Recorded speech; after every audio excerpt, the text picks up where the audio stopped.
En las profundidades de las aguas tropicales del Golfo de México, yace una furiosa historia de piratería, esclavitud y un amargo conflicto. El Golfo de México era el salvaje oeste del mar y un lugar muy peligroso. ¿Imaginas si pudiéramos vaciar los océanos, dejando que el agua se drene para revelar los secretos del fondo del mar? Ahora podemos. Usando la última tecnología de escaneo submarino, perforando la profundidad de los océanos y convirtiendo los datos exactos en imágenes 3D. Esta vez, ¿por qué un letal submarino U-Boat alemán terminó en el fondo del océano cerca de la costa de Nueva Orleans? Dentro de un rango corto, el cazador se convierte en la presa. ¿Quién estaba a bordo de este misterioso naufragio en un tiempo cuando los piratas y los comerciantes de esclavos gobernaban las aguas? ¿Cómo un solo impacto de un asteroide en el Golfo de México aniquiló a los dinosaurios alrededor del globo? La base de la cadena alimenticia es eliminada y todos comienzan a morir de hambre. ¿Y cómo la extracción del petróleo resultó en uno de los más grandes desastres ambientales en la historia de los Estados Unidos? En teoría, ese pozo debió haber sido sencillo. Drenar los océanos nos revela los secretos del Golfo de México.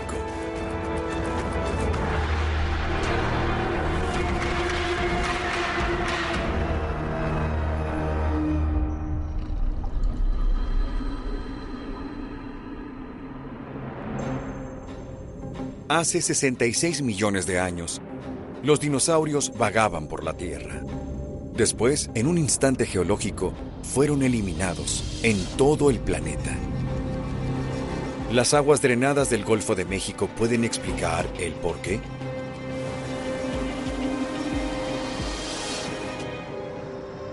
La historia comienza no en el Golfo, sino a más de 2.400 kilómetros en Nueva Jersey. Esta excavación antigua es uno de los sitios fósiles más importantes en el mundo, ya que aquí los paleontólogos descubrieron un enorme cementerio prehistórico. Este es el límite entre el periodo Cretáceo, la era de los dinosaurios, y la era que viene después, el Paleógeno. Y lo que tenemos aquí es una cama de huesos donde tenemos cerca de 25 fósiles por metro cuadrado. Los paleontólogos nunca han encontrado en el mundo un hueso de dinosaurio en su posición correcta a 1 centímetro de la capa de extinción. La ausencia de fósiles de dinosaurios sobre esta capa solo significa una cosa. Fueron eliminados por un repentino evento catastrófico hace 66 millones de años.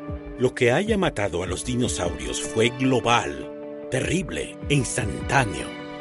Los expertos han dado muchas respuestas, pero solo una es aceptada ampliamente. La explicación más aceptada es que un asteroide golpeó la Tierra hace 66 millones de años, desató el infierno, desapareció a los dinosaurios y al 75% de la vida. Los científicos recorrieron el planeta buscando evidencia de restos de asteroides.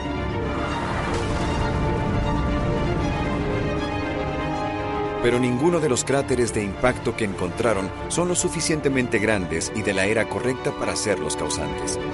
Después, en la península de Yucatán, en México, encontraron una pista sorprendente.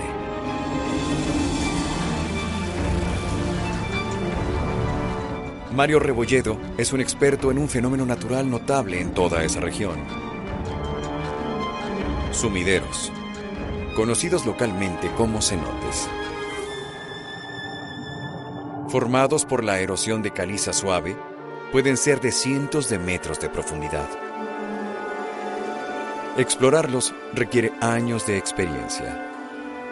Hay muchas cuevas, y es fácil para un buzo inexperto entrar en esas cuevas y perderse, o quedarse sin aire cuando está ahí. Y eso puede ser fatal.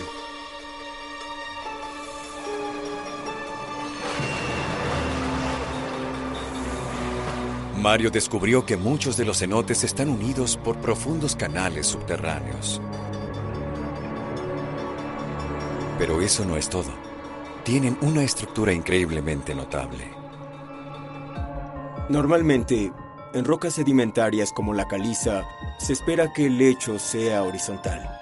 Vimos una capa de rocas que son verticales, y encima de ellas, las rocas se vuelven horizontales. Esto significa que en este periodo de tiempo, algún gran fenómeno geológico sucedió y las puso en esa posición. Cuando se mira desde arriba, una imagen extraordinaria comienza a surgir. Los cenotes forman un contorno. Se parece al borde de un cráter gigante. La explicación más probable es que el impacto de un gran asteroide transformara esta región y después los sumideros formaran una falla geológica alrededor de su borde. ¿Puede el cráter estar relacionado con la extinción de los dinosaurios? Hoy, millones de años después que fue creado, el corazón del sitio del impacto yace escondido no solo bajo las aguas del Golfo de México, sino también debajo de varios cientos de metros de roca sedimentaria. La única forma de calcular su edad y ver si data desde la muerte de los dinosaurios es analizar las rocas del cráter. Para entender el impacto al cráter, es necesario que saquemos rocas de la zona cero. Necesitamos encontrar un lugar donde sabemos que fue el mayor daño para poder entender la forma en que funciona el impacto al cráter. En 2016, un equipo internacional de científicos perforó desde esta plataforma petrolera especialmente adaptada. Y estábamos sacando caliza tras caliza tras caliza. Obtuvimos muchos fósiles en ella. Sabemos que estamos en los 48 o 50 millones de años, pero aún no en los 66. Y de pronto, las cosas cambian de tiempo. El equipo llegó a la capa de una roca derretida que indicaba el impacto de un asteroide. Y las muestras confirman que las rocas tienen 66 millones de años, el momento exacto cuando los dinosaurios murieron. Después, el equipo analiza las rocas para calcular el poder del asteroide, comparando sus datos con los generados por las pruebas de bombas nucleares. Llegamos a un estimado de la cantidad de energía liberada, y resultó ser de 10 millones de Hiroshimas.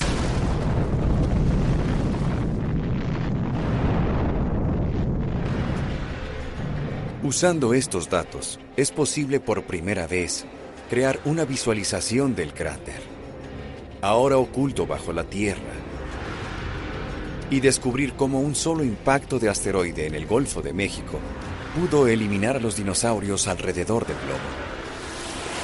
Primero, todo el golfo debe ser drenado.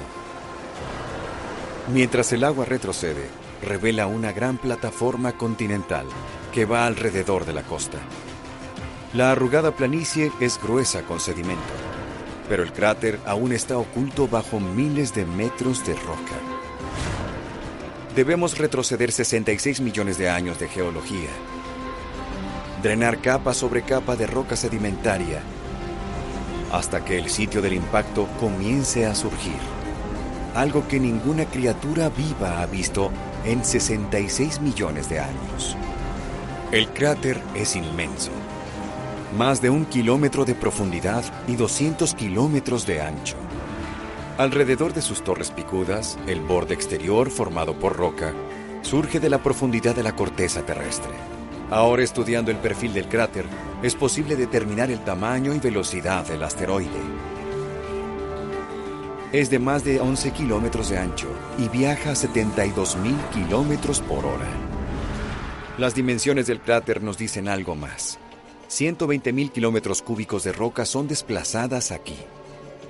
Grandes cantidades arrojadas a la atmósfera, disparando una cadena devastadora de eventos. Hace un hoyo en el suelo del tamaño del estado de Massachusetts. Y toda esa roca es pulverizada y arrojada a la atmósfera de la Tierra. Inicia a orbitar el planeta y cuando la roca regresa, tiene una tremenda cantidad de energía potencial gravitatoria. Calienta la atmósfera a temperaturas de un horno para pizzas, friendo todo lo que no tiene lugar para ocultarse. Casi toda criatura viva dentro de 1000 kilómetros es destruida por esta bola de fuego. Pero los que están lejos tampoco escapan. Después ese día, las olas del tsunami barren la orilla. Estas pudieron haber sido de cientos de metros de alto, tal vez medio kilómetro cuando golpearon aquí, y deben haber inundado todo el continente. Los animales que quedaron vivos habrían escuchado la ola, pero no la habrían visto en la oscuridad. El golpe del asteroide se convierte en un verdadero desastre global por una razón específica: el lugar donde cayó en la Tierra. Esta parte del planeta contiene rocas con alto nivel en sulfuro. Al impacto, el sulfuro es vaporizado y explota muy por encima de la Tierra. Ese sulfuro se mezcla con la atmósfera y se convierte en aerosol de sulfato, y los aerosoles son excelentes bloqueadores de la luz del sol. Esta nube mortal cubre el planeta y la Tierra comienza a enfriarse. Al estudiar el cráter con más detalle, es posible ver nueva evidencia de cómo la forma del cráter hace la nube de sulfuro aún más letal. El borde noreste está abierto. El asteroide golpea el agua aquí, absorbiendo algo del impacto, y 30 minutos después el océano retrocede. El vapor de agua de este tsunami mezclado con el sulfuro forma gases que bloquean la luz del sol aún en mayores cantidades. El plancton en el océano no puede hacer la fotosíntesis y muy pronto la base de la cadena alimenticia es eliminada y todo empieza a morir. La falta de luz solar significa que todo el planeta experimenta un enfriamiento promedio de 26 grados centígrados por casi 16 años. Solo las plantas y los animales más fuertes sobreviven, los dinosaurios no. Queda una pregunta. ¿Este fue un evento único o podría pasar de nuevo, esta vez eliminando a la humanidad? Hay otros objetos que están cerca de la Tierra. Los asteroides como este que eliminó a los dinosaurios y no sabemos dónde se encuentran. A diario, los científicos descubren más y más asteroides que tienen el poder de amenazar nuestra Tierra. Ahora creemos que hemos rastreado los grandes, y no pensamos que haya otro evento en un futuro próximo. Pero eso no significa que no debemos asegurarnos, dadas las circunstancias. Mientras más drenamos el Golfo de México, es posible revelar áreas donde los humanos están perforando miles de metros bajo el lecho marino para explorar un recurso natural formado hace 100 millones de años: petróleo.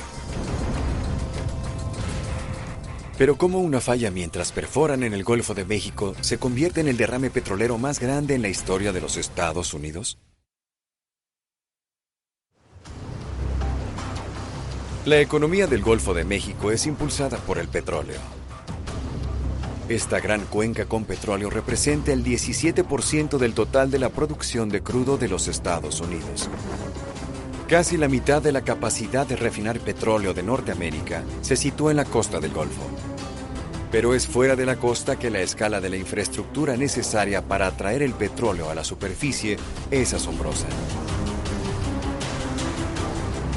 Usando los últimos datos y técnicas de visualización, drenar las aguas del Golfo de México muestra un mundo submarino extraordinario, normalmente oculto en las oscuras profundidades del océano. Pero ¿cómo un accidente causó el peor desastre ambiental en la historia del Golfo de México?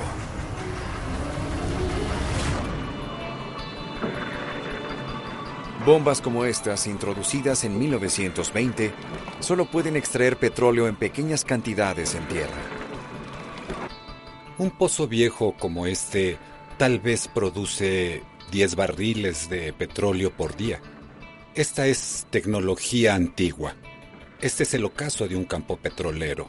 Podemos estar seguros ya que se balancea de arriba a abajo. Eso significa que la presión en esa reserva es baja. Está a punto de terminarse. En 1940, las compañías petroleras descubrieron una fuente mucho más productiva bajo las aguas del Golfo de México. Aquí el petróleo no necesita ser bombeado, fluye. Y la razón yace profundamente incrustada en la geología única del Golfo. El Golfo de México es una de las áreas más ricas en petróleo, ya que más allá fue un antiguo pantano hace 300 millones de años. Ese pantano no solo está debajo del agua, sino está debajo de la tierra, y como resultado de la presión y el calor, todo ese material orgánico se ha transformado en petróleo. Para producir un campo petrolífero hay 3 cosas esenciales. Una capa de querogeno, el componente orgánico que crea el petróleo. Una roca permeable como la arenisca, conocida como roca madre, por el petróleo que acumula. Y una trampa, una capa de roca impermeable encima para prevenir que el petróleo se disperse. Al taladrar a través de esta capa dura, es posible extraer petróleo y gas del depósito de abajo. Y la plataforma continental del Golfo proporciona la base perfecta en las plataformas lejos de la costa. Cuando miras al Golfo de México y ves esta expansión plana de agua, la mayoría no se da cuenta de que es poco profunda. Puedes ir de 80 a 160 metros, pero solo tiene 30 metros de profundidad. Ya que la primera plataforma fue construida solo a medio kilómetro de la orilla, la red se ha expandido enormemente. Alrededor de 3.500 plataformas se encuentran mar adentro. Pero solo drenando el océano es posible ver la escala completa de la infraestructura oculta bajo las olas. Mientras el agua retrocede, estas enormes estructuras están en lo alto y secas. Hay más plataformas petrolíferas aquí que en el resto del mundo juntas. En 1970, las compañías comienzan a retirarse de la plataforma continental a aguas más profundas para llegar a reservas mayores. Operando en las regiones más profundas del Golfo, hasta 3.000 metros bajo las olas, donde las condiciones son extremadamente hostiles. Es completamente negro. La temperatura abajo es casi de congelación. A veces estás taladrando 6.000 metros debajo del lecho y se pone extremadamente caliente. Tienes ese gran contraste entre algo que es muy caliente y algo que es muy frío, sin contar las altas presiones que tenemos. Hoy existen alrededor de 50 plataformas submarinas situadas en el Golfo. Al continuar drenando sus aguas debajo de la plataforma continental, se revela una gran escala de infraestructura necesaria para llevar el petróleo a la superficie desde estos pozos superprofundos. Varios cabezales controlan el flujo de petróleo y gas desde lo profundo del lecho marino. La presión en los pozos puede llegar hasta los 150 megapascales. Los cabezales conectan a un colector central hasta 30 metros de alto, el cual controla el flujo de petróleo y gas desde el campo petrolífero a la plataforma de producción. La plataforma separa el petróleo y el gas antes de ser transportados a la costa por una tubería que tiene cientos de kilómetros de longitud mientras viajan a lo largo del lecho marino. Una increíble tubería de 70.000 kilómetros que corre a lo largo del lecho del Golfo. Con las reservas de petróleo cerca de la orilla agotándose, las compañías continúan buscando en el Golfo de México nuevos campos petrolíferos más productivos. Plataformas especiales con un costo de operación diario de casi $500,000, pozos de exploración llamados Wildcats, llegando a kilómetros debajo del lecho marino. Una de esas plataformas se llama The Deepwater Horizon.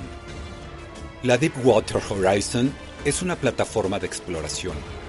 Usamos lo que se llama unidades de taladro móviles para entrar y perforar el pozo inicial. Si encontramos petróleo, vamos con cuidado, entonces ponemos cemento y después movemos esa plataforma de exploración fuera y más tarde regresamos para instalar el equipo de producción.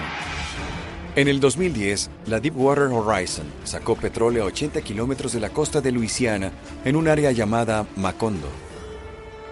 En teoría, ese pozo debió haber sido sencillo. Ahí la profundidad del agua era de 1.500 metros. Habíamos estado taladrando hasta 1.500 metros desde 1979. Tampoco la presión era muy alta, sin embargo, estamos en una industria potencialmente peligrosa.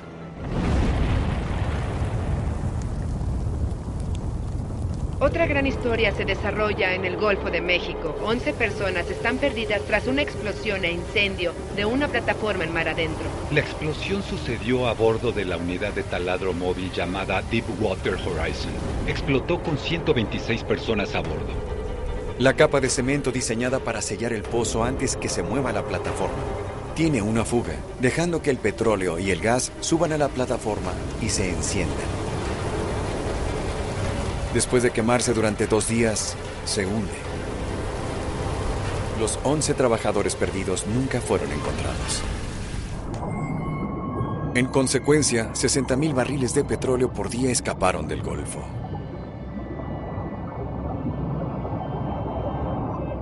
Con el cabezal a medio kilómetro bajo el agua y la presión del petróleo tan alta, los ingenieros no pudieron contener el flujo. La consecuencia inmediata del desastre mientras el pozo seguía fluyendo fue que el gobierno detuviera toda la perforación en el Golfo de México. Y fue bueno, hasta que supiéramos lo que había pasado y lo que necesitábamos para asegurar que no sucediera de nuevo. Pero si pasaba, tener el equipo para poder detenerlo inmediatamente. Para sellar el pozo Macondo, los ingenieros diseñaron una solución desde cero: tapiar para cerrar el cabezal, trabajando en forma remota a profundidades increíbles. Al mismo tiempo, el pozo es sellado 87 días después de la explosión. Casi 5 millones de barriles de crudo se derramaron. El peor desastre ambiental que golpeara el Golfo de México. El naufragio de la Deepwater Horizon yace en el lecho del océano. Pero no está solo. El comercio humano comenzó en el Golfo de México cientos de años antes que la industria del petróleo y el gas iniciara. Mientras el agua continúa drenándose, una reliquia extraordinaria de la historia marítima de la región está a punto de ser revelada, de un tiempo en el que el Golfo se convirtió en una carretera para piratas y contrabandistas en el mejor comercio de la época: la vida humana.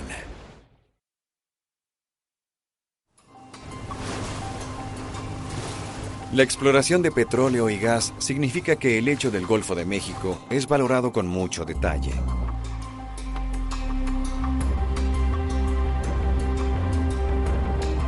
Y la búsqueda de petróleo regularmente revela naufragios antiguos, incluyendo un barco misterioso a 240 kilómetros al sur de Nueva Orleans. Mientras el agua del Golfo de México sigue siendo drenada, mostrará al mundo por primera vez en 200 años una imagen extraordinaria de un período conocido por la piratería, contrabando y esclavitud. ¿Quién estaba a bordo de este barco? ¿Y cuál era su carga?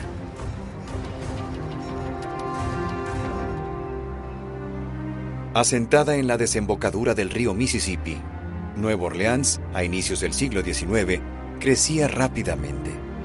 Nueva Orleans era un bullicioso puerto marítimo, es decir, era uno de los puertos más grandes en el hemisferio oeste y estaba situado en el Golfo de México. Y así tienes cientos de barcos yendo y viniendo, importando o exportando diferentes tipos de bienes comerciales, pero también hubo un incremento en la actividad ilícita de comercio de esclavos, contrabando, y este lugar estaba floreciendo. Evidencias de este período extraordinario de la historia marítima son bastante raras. Después, en el 2011, una compañía petrolera identifica un naufragio dándole el nombre de El Monterrey. Este naufragio en particular yace en el fondo del mar aproximadamente a 1.400 metros o casi una milla, lo que indica que es difícil llegar a él, pero también significa que va a estar mejor preservado, ya que la temperatura es de 4 grados centígrados, y eso retrasa la tasa de descomposición. El equipo lanza un vehículo de operación remota de última generación a investigar. A este vehículo le toma 4 horas llegar al lecho marino y así se crea una expectativa. Cuando el vehículo de operación remota llega al lecho y circula por este sitio en particular y ponemos los ojos sobre el naufragio por primera vez, nos sorprende y nos emociona, ya que lo que estamos viendo en su mayoría es un barco intacto, casi a media milla dentro del Golfo de México, y fue algo increíble. Mientras el vehículo operado a distancia viaja sobre el naufragio, envía imágenes prometedoras del barco y su contenido. A esta profundidad del océano, está totalmente oscuro, no hay luz. No puedes ver nada a menos que lo alumbres. Cuando estamos trabajando en sitios como este, en particular, solo obtenemos instantáneas o imágenes pequeñas del sitio. No tenemos una visión más amplia mientras estamos viendo la grabación del vehículo. Este vehículo operado a distancia también captura datos precisos desde un equipo de sonar a bordo. Combinando esto con las últimas técnicas de visualización, ahora es posible drenar el océano y descubrir más del Golfo de México, permitiendo a los arqueólogos ver el naufragio desde cualquier ángulo y examinarlo con inesperado detalle. Viéndolo por primera vez en 200 años, los ayuda a descubrir qué estaba pasando, cómo llegó al lecho marino y el más grande misterio de todos, quién estaba a bordo. Mientras el agua retrocede, el barco se revela. La proa cubierta de cobre para protegerlo contra los organismos marinos, aún intacto, y el ancla guardada. Las cadenas alguna vez usadas para asegurar las jarcias indican que tenía 2 mástiles de madera, perdidos en el océano desde hace tiempo. Ya sin agua, los 6 cañones quedan expuestos. Y alrededor de la popa, sobre el lecho marino, una caja de mosquetes.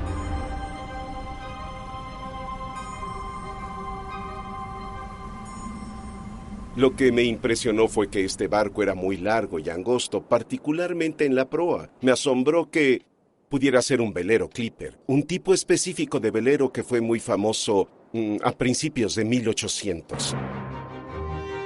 Los Clipper eran perfectos para el Golfo de México, debido a su forma angosta, ideal para navegar las aguas de la costa del Golfo y los pantanos. Nos sorprendió también que estuviera armado. Tenía un cañón y había mosquetes. ¿Era un barco de guerra o era algo más? ¿Era acaso un corsario? Un corsario era básicamente alguien que tenía permiso escrito o patente de corso o una carta de comisión de un gobierno específico dándole permisos para capturar barcos, hacer incursiones en suelo enemigo a nombre de algún país en particular. Un bucanero básicamente tenía apoyo para ser pirata, por lo cual obtiene una parte del botín y el resto va a quien le dio el permiso. En las primeras 2 décadas del siglo XIX, hubo cientos de corsarios en el Golfo de México. Pero mientras el océano se drena más lejos del Monterrey, hay un giro en la historia. El barco no está solo. Mientras el agua desaparece, una imagen completa de todo el lecho marino comienza a emerger por primera vez, mostrando los restos de otros 2 barcos, cada uno con más pistas. Es muy emocionante tener un naufragio, pero cuando de repente vas de 1 a 3, es mucho más emocionante, ya que ahora no solo hablamos de un barco, sino de un convoy en potencia. El Naufragio A, el primer barco descubierto, está fuertemente armado con cañones y mosquetes para combate cuerpo a cuerpo, dejando a los investigadores pensando si podría ser un corsario. Con el Naufragio B es claro que su casco de madera ha sido consumido por el océano. Pero su carga aún está intacta. Tiene espacio para llevar animales, mercancía valiosa en ese tiempo y frecuentemente negociada. Tratados y enlistados como cargamento, están bien preservados por el agua fría. El Naufragio C, expuesto a la luz por primera vez en 200 años, es más grande, un navío con 3 mástiles. Pero en este naufragio no hay carga encontrada.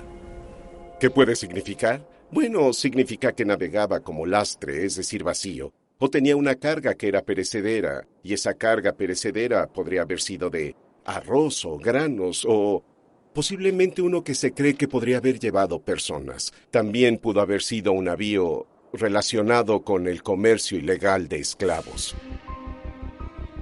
El comercio transatlántico tenía esclavos violentamente capturados y embarcados desde África del Oeste, y después forzados a trabajar en las plantaciones norteamericanas. Aunque tener esclavos propios era legal, la importación de los nuevos fue prohibida por el Congreso en 1807. La Gran Bretaña también prohíbe el comercio y usa su armada para cazar y capturar a los barcos de esclavos. Con mucho dinero en juego, los traficantes continúan transportando africanos capturados, hombres, mujeres y niños por el Golfo de México y dentro de sus canales y vías navegables, yendo a Nueva Orleans y sus mercados de esclavos. ¿El naufragio C está involucrado en este negocio cruel y brutal? No vemos grilletes o algo así, pero en este periodo cuando se perdían, es totalmente posible, como sabemos por otros casos, que las personas fueran encerradas abajo en la bodega y aquellos que eran más capaces de escapar eran amarrados. El equipo comienza a armar la evidencia. Pensando en estos barcos como un convoy, podemos pensar en una variedad de escenarios. El primero sería una escolta armada, con 2 barcos mercantes que necesitaban protección para ir de un puerto a otro. Podría ser un corsario, con 2 premios que capturó. Viendo la carga del segundo barco, tenemos filas y filas de piel de vaca. Pudieron ser traídas a un gran precio en el mercado. Aún así se traficaba. Para aclarar el misterio, seleccionaron un rango de artículos y los trajeron a la superficie.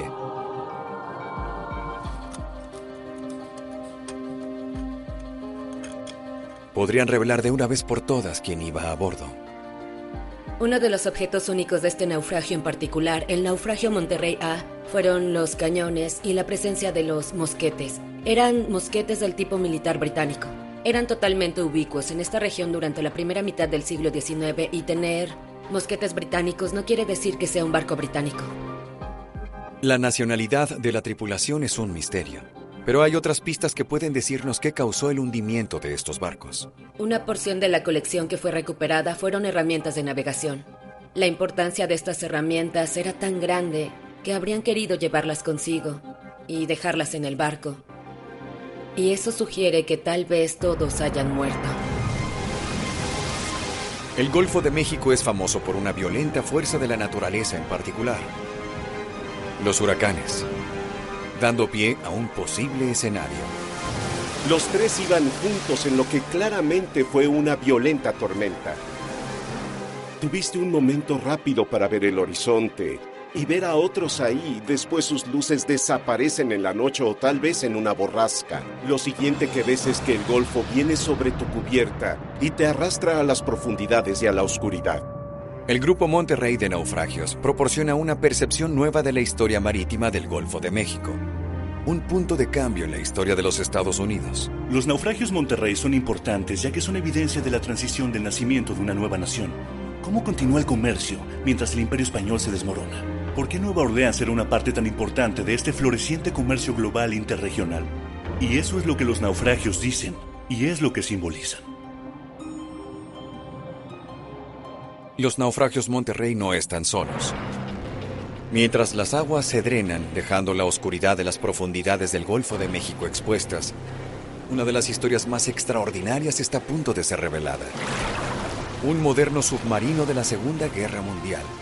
No norteamericano, sino alemán. ¿Qué estaba haciendo un submarino U-166 nazi en el Golfo de México? ¿Y cómo encontró su fin?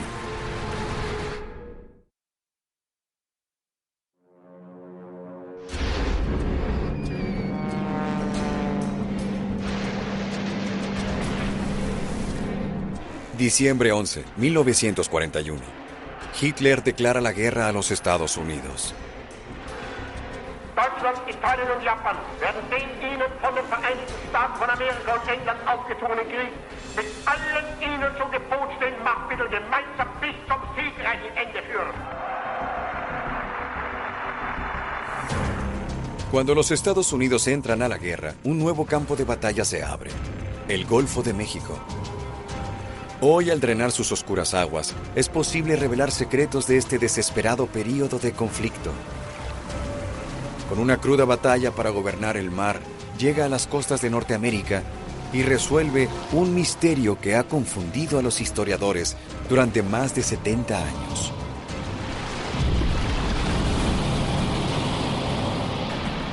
Inmediatamente después de entrar a la Segunda Guerra Mundial, los Estados Unidos encaran un riesgo mortal fuera del litoral del este: los U-boats nazis. Su objetivo es alterar el lazo naval aliado en Europa, desde su raíz. Los comandantes del U-Boat son muy experimentados, habiendo pulido sus habilidades en batalla desde 1939. Los Estados Unidos no estaban preparados para ellos. Los barcos eran escoltados a lo largo del Atlántico Norte en convoys en ambas direcciones, pero cuando entraban en aguas norteamericanas los dejaban solos, siendo blanco fácil para los U-Boats. Para empeorar todo, el gobierno norteamericano fracasa en imponer un bloqueo. Los barcos navegando por la costa de noche eran blancos perfectos, presas fáciles. Vulnerabilidad clave que notaron los alemanes y enviaron a sus submarinos a explotarla. Los comandantes de los submarinos alemanes la llaman la temporada de cazar norteamericanos. Entre enero y junio de 1942, muchos barcos son hundidos lejos de las costas norteamericanas, más de lo que los aliados hayan perdido durante los 2 años y medio previos, mientras los nazis tratan de debilitar los suministros vitales ingleses. Los U-Boats llevaron la guerra al Golfo de México. Y la razón era el petróleo. La mayoría del petróleo del mundo en ese tiempo venía del Golfo de México. Era el equivalente al Golfo Árabe actual. No solo son los tanques de petróleo. Cualquier barco aliado es visto como un blanco. Un capitán de un U-Boat no quería dejar pasar la oportunidad de hundir lo que pudiera ser una carga de mercancía específica, ya fueran comestibles o maquinaria. No podía saberlo con seguridad, pero no sabía si al enviar un barco al fondo estaba ayudando al esfuerzo alemán. Uno de estos barcos es el Robert E. Lee. El Robert E. Lee era un transporte de pasajeros. Iba de Trinidad a Nueva Orleans. Y de hecho llevaba trabajadores de construcción norteamericanos y también muchos otros pasajeros que fueron víctimas de ataques previos de U-Boats. Mientras el Robert E. Lee se acerca a Nueva Orleans, el U-166 está patrullando. Uno de los más modernos submarinos alemanes de rango largo. El U-166 es capaz de viajar por el Atlántico sin la necesidad de reabastecerse. Un verdadero depredador del mar, comandado por el aguerrido capitán Hans-Günther Kuhlmann. Hans-Günther Kuhlmann no había tenido mucho éxito durante esta misión. Había hundido un par de barcos pequeños, incluyendo uno que era de pocas toneladas. Tenía el mismo nombre de su esposa, Gertrude. Pronto vio un gran navío de más de 5,000 toneladas. Era un blanco grande y era una oportunidad de conseguir algo de tonelaje bajo su mando. Los detalles de la batalla, incluyendo el destino del U-166, fueron uno de los más grandes misterios del Golfo de México durante años. Rob Church es un arqueólogo marino de una compañía que investiga el lecho marino para la industria del petróleo y gas. Cuando se encuentra un naufragio, su trabajo es evaluar la importancia histórica. Esta es una típica inspección a distancia. Es un sistema asignado de 3,000 metros. En este en particular tenemos 3 cámaras. 2 para tomar video en 3D. También la cámara HD para poder grabar video de alta resolución. También tenemos un brazo operador de 7 funciones que nos permite poder recoger cosas del lecho, recoger muestras y también colocar experimentos, etc. Y tenemos un sonar de escaneo. Este nos permite detectar blancos en el lecho para inspeccionarlos o usarlo para navegar alrededor de los naufragios. Mientras llevaba a cabo una revisión de la tubería de petróleo usando un sistema similar a este, Rob Church encontró un naufragio. Nos acercamos desde la popa y pudimos ver el barandal, también las cubiertas del transporte de pasajeros. No había duda que en ese punto estábamos viendo al Robert E. Lee. Fue un momento emocionante. Y ver un barco como el Robert E. Lee, el cual es hermoso, fue increíble. Más de 1,500 metros abajo, el vehículo escanea el sitio recolectando datos valiosos. Por esto es posible drenar el océano y ver los navíos hundidos como este, pero esta vez expuestos a la luz del sol. Mientras el agua retrocede, el naufragio del Robert E. Lee se revela con extraordinario detalle, proporcionando nueva evidencia de sus momentos finales. El puente no está, incapaz de soportar la fuerza de arrastre mientras el barco se desploma bajo el agua. La cubierta de armas sobre la popa está en posición estable, mostrando que el ataque es repentino e inesperado. Y junto al naufragio yacen 2 botes salvavidas. La velocidad con la cual el barco cayó no le dio oportunidad a la tripulación para lanzarlos. Los expertos calculan que el Robert E. Lee se hundió en 3 minutos. Pero una parte importante del misterio permanece sin respuesta. ¿Qué le sucedió al U-Boat que lanzó el mortal torpedo? Mientras el agua sigue siendo drenada del naufragio del Robert E. Lee, uno de los más grandes misterios del Golfo de México está a punto de ser resuelto.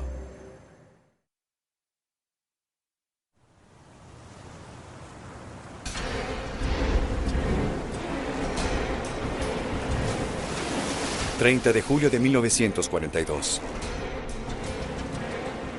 El submarino alemán U-166 hace un tiro fatal al barco mercante Robert E. Lee, lejos de la costa de Nueva Orleans. Se hunde en 3 minutos. Pero el Robert E. Lee no está solo. Es escoltado por un cazasubmarinos, el Patrol Craft 566, capitaneado por Herbert Claudius. Los indicios nos dicen que el U-Boat no tenía idea de que la patrulla costera se les venía encima. Procedieron a profundidad de periscopio viendo al Robert E. Lee hundirse. No fue sino hasta que la patrulla costera estuvo dentro del rango y comenzó a buscarlo con el sonar, que se dan cuenta del ataque y comenzaron a descender. Dentro de un rango muy corto, el cazador se convierte en la presa.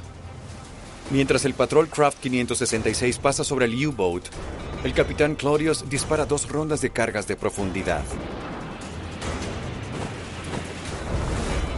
Incapaz de confirmar la muerte, gira su atención a rescatar a los sobrevivientes del Robert E. Lee. El destino del U-166 permanece desconocido. 2 días después, un avión de la Guardia Costera ve a un U-Boat emergiendo a 225 kilómetros de distancia. Suelta una carga de profundidad. Y el U-Boat desaparece. Se acreditó a la tripulación del avión el hundimiento del U-166. Pero a pesar del extenso escaneo del hecho, nunca se han encontrado rastros del naufragio.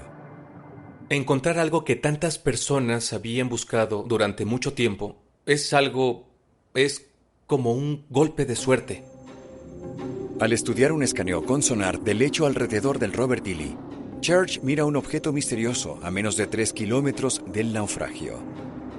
Cuando vi la primera imagen me di cuenta que tenía potencial, pero era cerca de 15 o 18 metros menos que las dimensiones de un U-Boat tipo 9C alemán.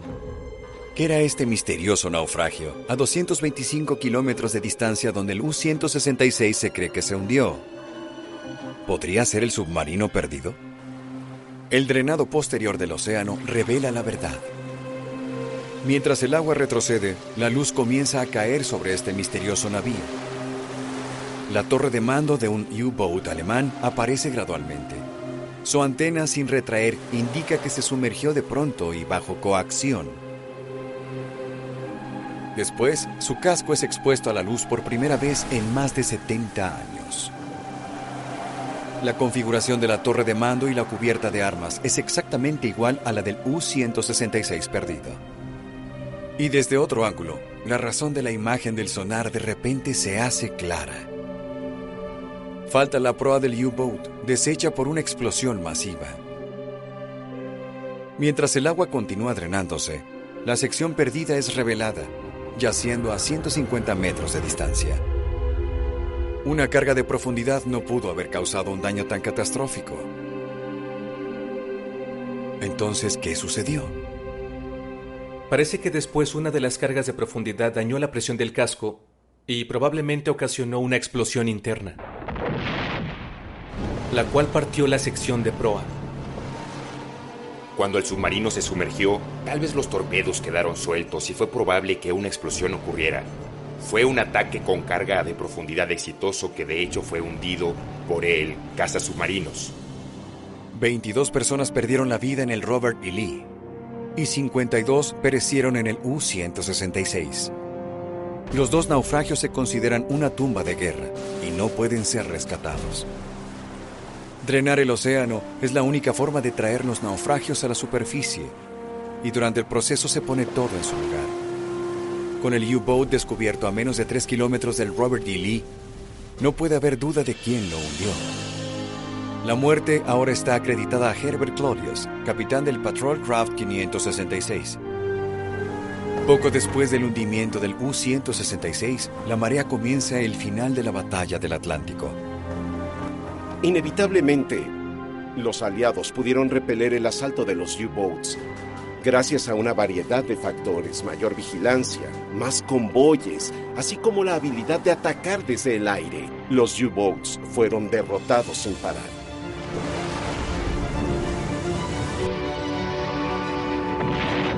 No obstante, durante la Segunda Guerra Mundial, mientras operaban en aguas norteamericanas, la Armada alemana envió 609 barcos aliados al fondo del océano con la pérdida de 12 U-Boats. De esos, solo un submarino está en el Golfo de México, el U-166.